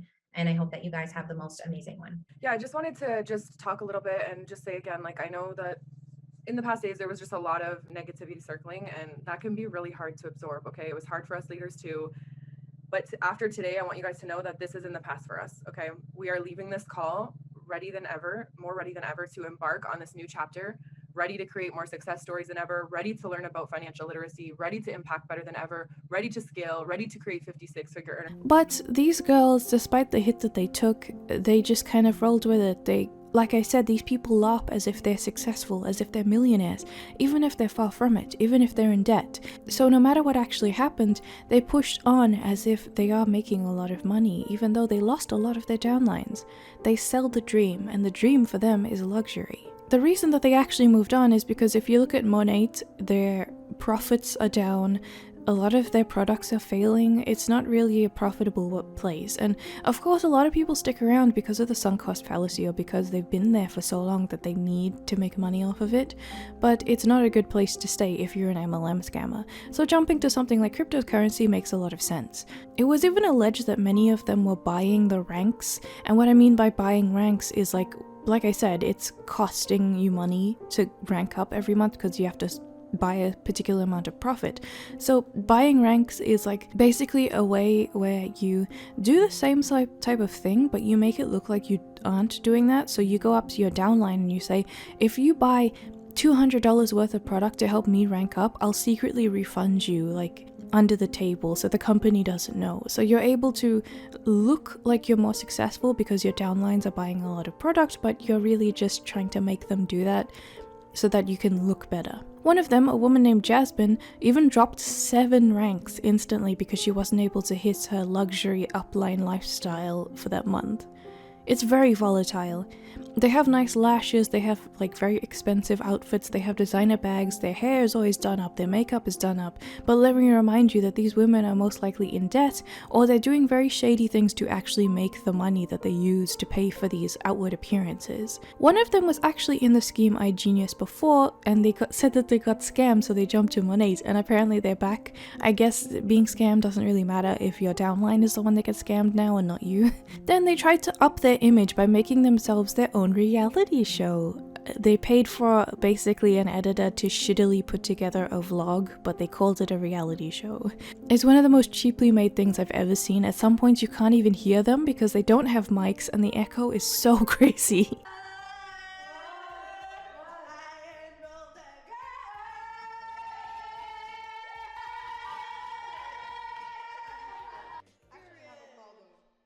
The entire thing is that they're so rich and cool and they just get their own show. It got like 3K views, I think at most, and it was widely clowned on, including by me right now. Now, if you remember, Miss Erica Cole had 4 seasons and she was probably getting clowned on as well, but she kept going. These guys stopped at 2 episodes because the haters let them down. In reality, I think the real reason that they stopped is because it's been widely alleged that they actually got kicked out of the B&B that they were staying in during these shows because the B&B rules for that particular location said that they shouldn't be smoking or vaping. They shouldn't be holding some sort of parties and making a lot of noise. They shouldn't be doing things like disrespecting the furniture in the home by dancing on top of them and whatnot. These people were all over the place. They were screaming, they were bothering their neighbors. So after that venture, they decided to move on to different types of social media. Now, again, like with the Jessie Lee person that I talked about before, these people will all appear as if they are these incredibly popular celebrities, but outside of the MLMs and videos like this, you wouldn't know who they were. A lot of them call themselves social media experts, but they have like 3,000 followers on Instagram. They are selling a lifestyle that they don't even have. Some of these girls are alleged to make like $600 a month from their MLMs, so they have to be doing something else in the background. But obviously they act like they're making way more because they're trying to sell you a dream to fund their dream. They're so shit at it though that their reality show looks really fucking bad and got mocked by everyone, and they often get reported for spam a few times on Instagram and TikTok and whatnot because all they do is spam people. One of the girls even mentioned on one of her calls that she was, when she was in Monat, called the Monat girl because she messaged so many people. It felt like she messaged the entirety of Montreal, which she's Canadian by the way, to the point where she said that when she was out in person with her friends, she would see random people walking up to her and be like, hey, I think you messaged me about your shampoo business or something, and they would recognize her as the spam girl. That's how she got to the top of the company, and she is shameless about this. Me having just an epiphany, like, I mean, yeah, but it comes from my past company. I'm gonna tell you guys a story. I mean, I have so many. Which one should I tell? But to be honest, you want to know why I work so hard? Because I got traumatized in my past company. You guys know my story. Like, I didn't have an upline. I mean, technically in the back office, I did. But when it comes to support or help or mentorship, I didn't receive that until 7 months in network marketing, where I decided to reach out to Jess. That's when she knew who I was because I ranked, but you know what I mean. And so I had nobody telling me what to do, what not to do. I had to learn the hard way. And so, you know how we say, guys, don't send huge paragraphs, right? Nobody told me that. You know what I mean? Like, nobody said, Sabrina, it's not attractive. People are going to be scared. You know how I learned? When I messaged 55 people with a paragraph. I'm going to show you one because, you know what? My cousin is one of them. She still left me on red. No, they left me on. My own cousin did not speak to me for months. She's my blood. You understand that, right? We are the same family. Okay. And so through doing this many times, I had to figure out new ways. Then I remember I was cold message people and they leave me. She's like, yeah, girl, we go to Starbucks that day. And a girl's like, oh, are you that girl? And Ashley was like, wow, I thought you were lying. I was like, why would I lie? Well, anyways, it's a good thing I'm out there. And so anyways, after, you know, the secret code, we went out with the leaders to celebrate our event because it was a success. Not me going into the bathroom and one girl be like, aren't you that Monet girl? Up to this day, people still think I do Monet. Up to this day. Until you get to the point where people know the company you work for, you haven't texted enough people. So that's exactly what she's trying to do to you. And a lot of the time, like with the reality show, they did not mention what they do for work. They did not mention that they spam people. In fact, sometimes they even say that they don't cold message and they don't spam, which is what makes them different from the other groups and why you should join them. However, when you jump onto a call, you immediately get met with telling you to cold message people. One of them even said you need to be traumatized by the amount of people that have said no to you. If you're not traumatized, you're not making money. In other Zoom calls in the past, they have also confessed to sugar baby work and messaging so many people that some of them still even think that they are the Monet girls because of how much Monet they shilled. In the sugar baby thing, they were talking about how they were making a lot of money because they were being given an allowance by their sugar daddy, but it didn't feel as a, you know, entrepreneurial as they thought, but they still did it anyway. Now, I know a lot of people have different opinions regarding sex work, and at the end of the day, I think that what you do is up to you. I have no right to tell you what to do because I'm me, you should live your own life. If you're gonna be doing that kind of thing, I don't look very highly on it. I don't think that sugar babies are not a very honorable profession. I don't think OnlyFans and prostitution are very honorable professions. So like, if you want to do that, that's on you, but I'm judging you. Continuing on with the way that they run their businesses, however, they describe their downlines as coachable. Now, coachable is a very interesting word because it basically means that you are willing to make yourself submissive to them.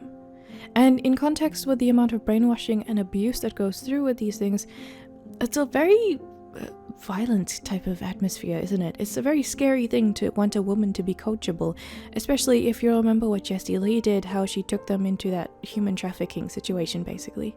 They, as well as a lot of leaders, claim that 80% of rich women are in MLMs, even though the statistic is actually that 80% of the rich people in MLMs are women. So the way that they claim it is the other way around, and it's completely false. They also claim that they travel up to 10 times a year and they're so successful because they make lots of money using the law of attraction, which is complete bullshit. They also tell you that if you're not working hard enough, you need to manifest your dreams using the law of attraction and like more spiritual faith manipulation.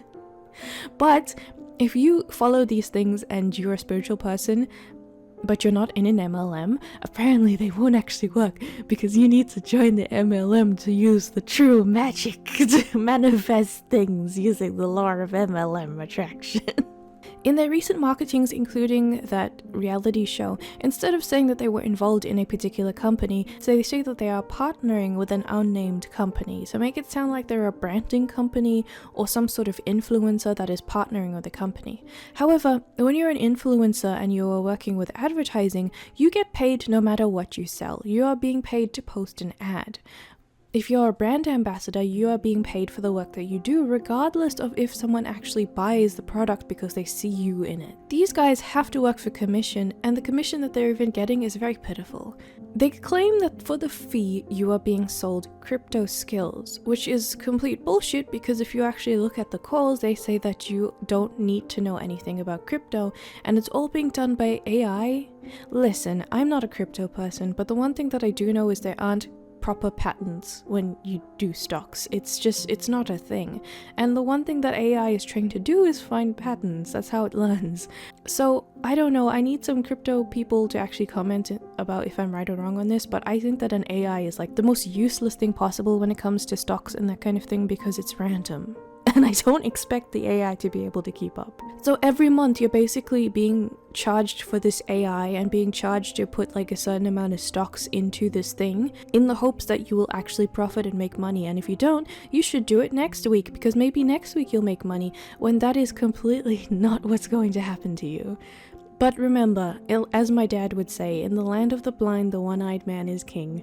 Dramus, one of the girls, spent like half an hour on a livestream talking about haters after her livestream mocking people who lost money in MLMs and almost losing their livelihood. When she got called out for this because she was being a bitch, she backtracked and said that it never happened, and if you get stressed and lose money, it's your fault. Even though thousands of people lose money and it is not their fault, it is designed for people to fail. She said that it's not the business model's fault. Of course she would say that. She's trying to use it to make money. They live a very negative life, friends. Like, it's just funny to me because like a lot of them are getting at me like, oh my god, you're so rude and insensitive and blah blah blah blah blah blah in this video, which I don't feel like, I don't know, maybe let me know what y'all think. I don't feel like I was rude or insensitive because nothing I said was targeted to those women and their experiences, and I said multiple times it sucks that they went through that because it's not a representation of network marketing. I was attacking the concept, not them as people. There's nothing wrong with. I've already read a shit ton of books, a shit ton of podcasts. I've already educated I don't need to listen to. Anyways, so yeah, that's number one. $5,000 in debt, and it's really embarrassing now, like looking back, and Let me just pause right there. $5,000 in debt, like. Who told you to do all of that? Listen, like no offense to the woman in this video, but if you lose $5,000 of money in a network marketing company, you make poor decisions. Okay, why would like there's actually no possible way to lose money unless you're paying into something monthly. And even if you're paying monthly, it's like the max that I've ever seen in a network marketing company, ours doesn't have any monthly charges, but the max I've seen is like $200 a month. Or my other assumption is you bought a whole bunch of product in the attempt to resell. Don't do that. Like in our business, we don't stock product. And even if you want to stock product, you don't stock 5,000 worth of products. Like, and also mind you, like it's logical it's illogical. For someone who constantly talks about how unbothered and confident they are, she sure loves to use a lot of filters and talk about how much people hate her. Not only that, but it then came out that she had made a post in the past about how her job that she used to do before the MLM thing would make her feel like she was going to die because she was so depressed. And again, in my opinion, that is a completely valid thing to say, and her feelings about being depressed are valid. But she doesn't think that your feelings are valid. She is also someone who allegedly bought rank by pressuring her downlines to help her. The loophole is that you make your downlines buy the product and then either give them the compensation or just straight up tell them that they need the product. And for her, this was alleged through screenshots of her asking her downline to do this. When her group worked for the shampoo hair care company Monate, they used to wear gaudy outfits and matching sweatpants. When they switched to crypto, they decided to exclusively wear business suits. So bringing back what I said before about LARPing as corporate girls, it's very much that kind of thing. For the reality show, they shot the trailer and it looks like the guy who made the company is funding it because he wants them to look good, but he looks like he doesn't want to be there. Now this video is long enough, so I'm already not really talking about the show in detail, but if you're familiar with the rest of the stuff on my channel, you know that I love to talk about bad TV shows. So if you want me to, let me know and I will make a video on MLM TV shows. I will.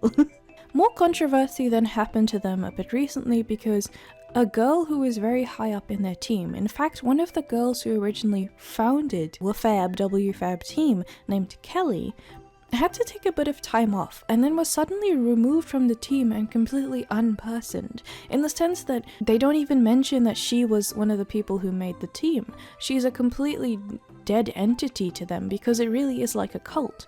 Once you need to take a step back a bit, they just push you until you're not even existing to them. You were never there. It's like when you hear about communist regimes in history, like completely deleting anyone's presence in history books, in pictures, anything, if they go against the regime. It's that kind of thing. She asked what was happening, and they gave her some petty voice call gaslighting, mean girl voicemails. They blamed her for taking off extra time despite bragging that time freedom was a benefit of joining WFAB in the first place. She started to question things and she was immediately cut off by them. She also continued to bring forward more information that they allegedly would buy all of their ranks and they're not actually that successful, but we already know that. Now, we go to where they currently are. A lot of their downlines are leaving at this point because there's so much stuff going on. These guys are constantly coming out with damage control and blocking people, cutting people off who would start thinking about leaving. After all of this happened, they finally tried to post an explanation for the stuff that they've been doing. It was completely bullshit. It was the same stuff that you've seen countless times in this video. They didn't even take the time to come up with a good explanation. The Jasmine woman was very rude. She yelled a lot. She would snub girls and cut them off by saying things like, well, you don't need to do this, you don't need to take time off, that kind of thing. It's funny because these women, like I said, they dropped major ranks. They dropped to the bottom of the rank in Monate because they couldn't keep up with it. And they are trying to dictate to other people as if they have some sort of secret that they're in on and that you're not in on. It's a very mean girl high school type of tactic. Like, guys, I didn't have a minute to myself. Like, the girls, when I tell you every second of every day, or a little bit more, and he was filming me when I was in the bathroom, for real, like at that point, straight up. Like, but I had to say, like, I'm not building OnlyFans, I'm doing network marketing, so we're gonna stop recording there. You know what I mean? Like, and I still feel like there's things I didn't have. It just inspires them, and that's it. There's nothing to lead them and get them to take action. Okay? When you do too much call to action, it's a turnoff. People don't like to be sold. Right? So when I see DM me for more info 24/7, they know that you're just doing it just to close somebody. And it's not that you have to inspire first, educate, and then get them to take action. It's not get them to take action and then you entertain and then you educate. No. So call to action is the last thing that you want to do when you know you have given education, given value. A lot of people were accusing them of money laundering, so they came out with this laughably bad money laundering themed skit. Like, the girl gets out of the car and then people open the car door for her, but then she gets in the car and she has to close the door herself, and then she puts up an umbrella but it's not raining and then she takes it down. And naturally, people made fun of them for this type of marketing campaign, so they lost their shit and posted online about how you need a high enough IQ to understand the advanced humor in this video. They then tried to make some money by doing events. Now, these basically mirrored the campaigns and conventions that I explained at the beginning of the video, where you would go into Vegas or something like that, you would book a hotel and you would go to a conference room where they would speak to you about selling more and messaging more people and like how good it is that you're a part of this exclusive group and stuff like that. So that's essentially what happened there. Something very funny to me was in this event called the Secret Code, you had to DM them for tickets to get involved, and they said that they will tell you that no one else knows. They'll tell you what the 1% knows. And when this one woman went on stage to say what the 1% knows, someone in the audience was like, is the 1% the Jews? 1% of the world that runs the world. Who are they? The rich people. The elite. The marketing for this event was very misleading as well. They were selling fear of missing out, or FOMO, for this event, and how big it was going to be and how hyped it was because you can't miss out. The filters on these women's faces are crazy for the amount of confidence that they sell you that they have. However, for apparently a big event, it was just a bunch of their downlines showing up and then them getting drunk and dancing on the tables and being very unprofessional. It was just the same thing that they've said over and over and over again, and no one really looked satisfied with it, so it was kind of a failure. There was also a thing that they tried to do called the Mexico incentive trip, which was like the usual MLM incentive trip and thing that I mentioned, but apparently it didn't happen. People were constantly saying, like, they were so excited because they qualified for the trip because they spent a certain amount of money to qualify for the Mexico trip, and then all of a sudden all of that content was deleted. all of their videos about it were deleted. The only place that I could find it was from other people's videos. So what happened to that trip? During one of their mastermind Zoom calls, this woman named Sabrina rambles about herself for an entire hour, saying that she has a high energy and she's very good at all the things. So that's how she made it. What about this is teaching people anything, miss? And had a lot of leads. I don't care about going or not. I want to close people because that's what we get paid for, because we're network marketers, we're not influencers. Right? That's why we want to talk about promoting. One thing that I want you guys to understand, we are network marketers. That's what we are, not influencers. Now, I want to say something, and it's going to be a different message for different type of people. I'm going to break it down. Okay? We're not influencers. I used to be that at the past company. I didn't join iGenius to stay an influencer. Like, that's what I'm trying to get away from. When people are like, are you kind of an influencer? I snap. I'm like, I'm an entrepreneur, yes, if that's what you mean. They then once again responded to the haters. They do these kind of live streams where they live stream to like 11 people and they just sit in a bar getting drunk, talking to like 11 people online and responding to like one hate comment for like 30 entire minutes. One of the women that I've used some of the footage from, Isabella Lanta, commented about, like, she was just very politely asking them, how would you respond to people who say that for multi-level marketing you actually lose more money than you gain? And it is a completely reasonable, very polite question. It's a normal question. She was not hating on them at all. She was being nice to them like an adult. They responded to her by being very mean to her, talking about how she doesn't make enough money and that her one view out of 11 viewers is ranking them up in the algorithm. Then this one, the Sabrina woman, again, the one that was talking about herself for an hour, she kept bringing it up to the point where, like, I think other people just moved on. They stopped watching it, but then she would come back to it and be like, hey Isabella, are you still in the chat? Something that uplines have admitted to doing is getting all of their downlines to watch this call and be the people in the chat. So if you're watching this thinking, I don't know about this, but there's so many new people who think it's a good idea, so maybe it is. Those aren't new people, those are downlines. There are very little new people watching this call, and the ones who do just click off afterwards, or they're anti-MLM people posting to forums or making videos about it. So it's very hyped up, but the numbers that you are seeing are not what they want you to think. It is very much deceptive. One of the more insidious things about this cryptocurrency scam as well is the fact that you can't actually leave to go to a new sector of the company or a new upline unless your old upline gives you permission to.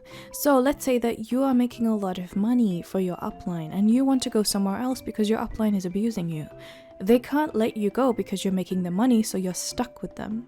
So this is one of those things that you'll get in an MLM company where there's a loophole where you let your account become inactive so you don't pay the fees, and then you basically sign up for a new account under someone else. That is a loophole because it's technically not allowed, but there's a way around it. Like I said, if you want me to talk about the MLM reality shows, I will, but I need to move on now.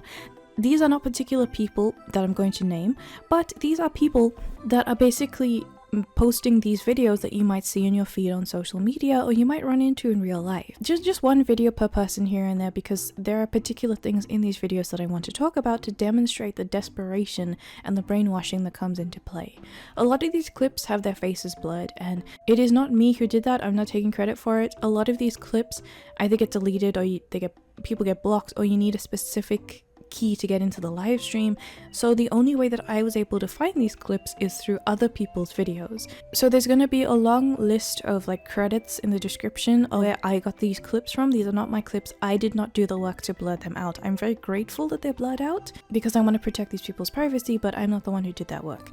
One of the things with faith manipulation is they'll start talking about how their servant hearts are singing because they are servants of the Lord, and they are going to serve you to make you feel better by joining their MLM and losing money, just like God told you to.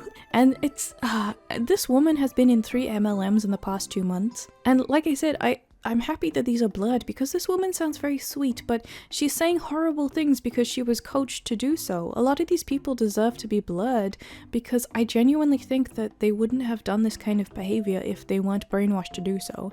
So when they get out of the MLM, hopefully they'll be able to like move past it and talk to people about how they used to do these things without feeling super ashamed because their faces are blurred, and people won't hunt them down and harass them, you know what I mean?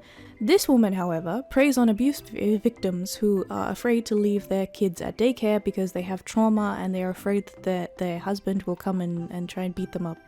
This one I wish she wasn't blood.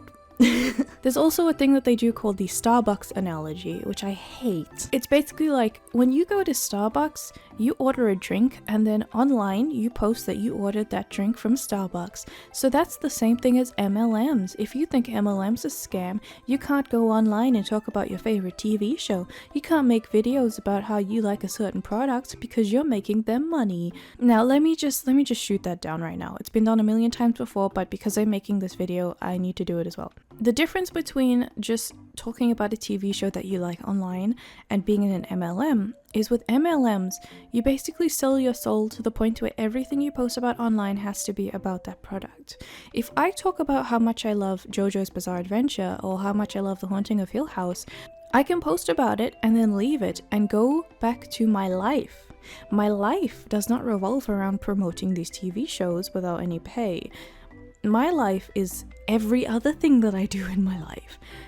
I don't have to quit my job to join the Haunting of Hill House JoJo promotion MLM. And in order for you to watch the show, you don't need to then join me underneath me in the company to watch the shows.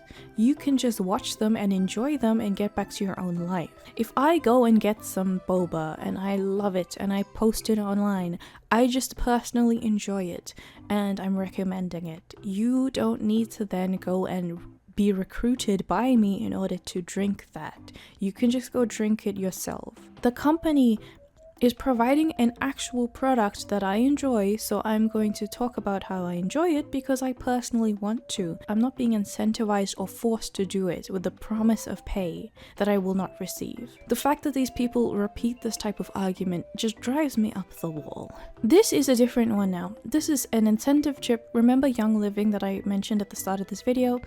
They have this thing called the lavender fields. The lavender fields are basically where they make their oils, and it's sold as an incentive trip for the company's upper echelon. The people were then taken to the lavender field in the off season for some reason, and it looks like absolute dirt and garbage. But the reps are pretending so hard that this is like actually beautiful and amazing because they have to, because of the sunk cost fallacy. Also, a lot of these people, when I explain stuff to you like it takes $100 to join or it takes $1,000 to join, you'll then see these videos where they're like it's only $200 to join, and in your head you're like, wait, Tara just said that it was $100, what is this? The reason that they do this is because even if you pay the minimum amount, they don't actually get that much of a commission. So they lie to you and say that the minimum amount is actually higher so that you pay for the bigger package and they get a bigger cut. So this is a big sign to you that they really don't care about you because they're purposefully lying so that you pay more money so that they can rank up in their company. It's not just $200, it's probably $100, and even then for $100 you're not getting anything, so you might as well not join at all. We also get more screaming.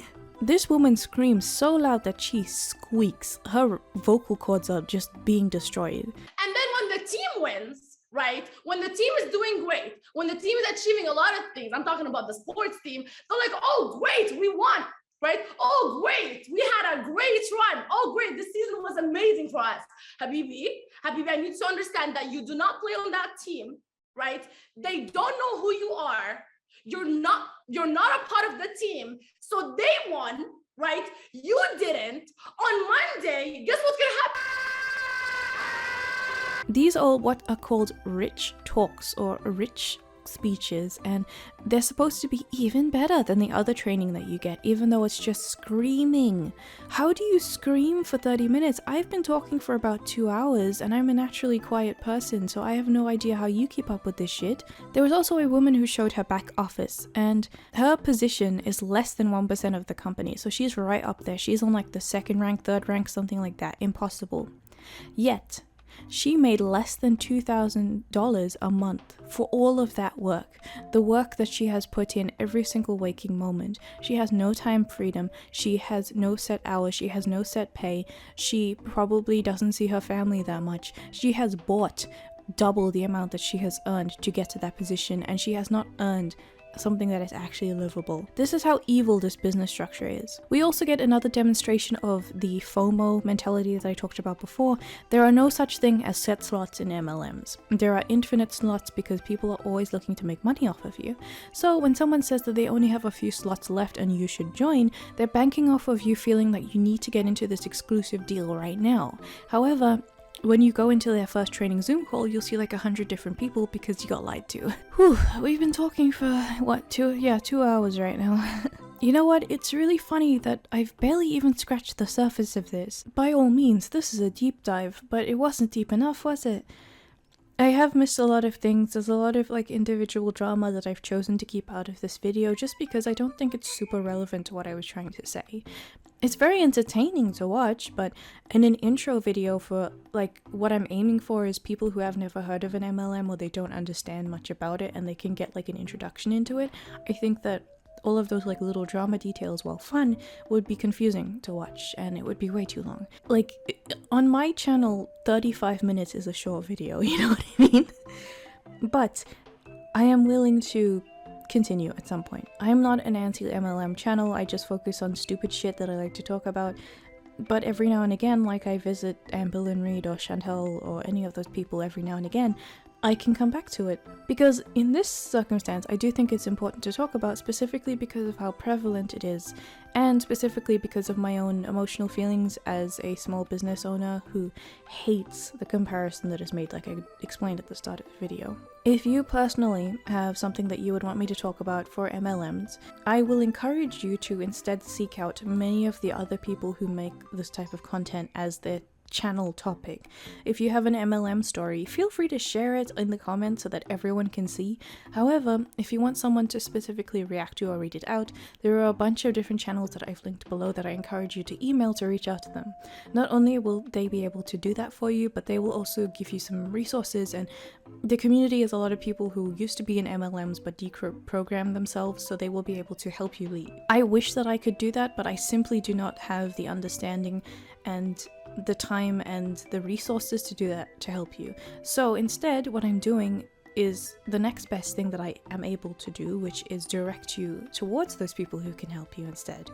Anyways, I hope that you enjoyed this video. It's a very long video, but I hope that maybe you learned something and maybe you have some tools that you can use to help people who are in MLMs get out of it. And as always, I hope that you have a good day.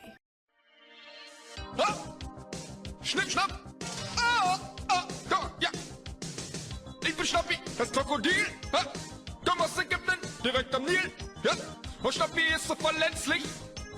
Denn wenn ich schnapp, den fresse ich! Zum Schnappen bin ich immer bereit!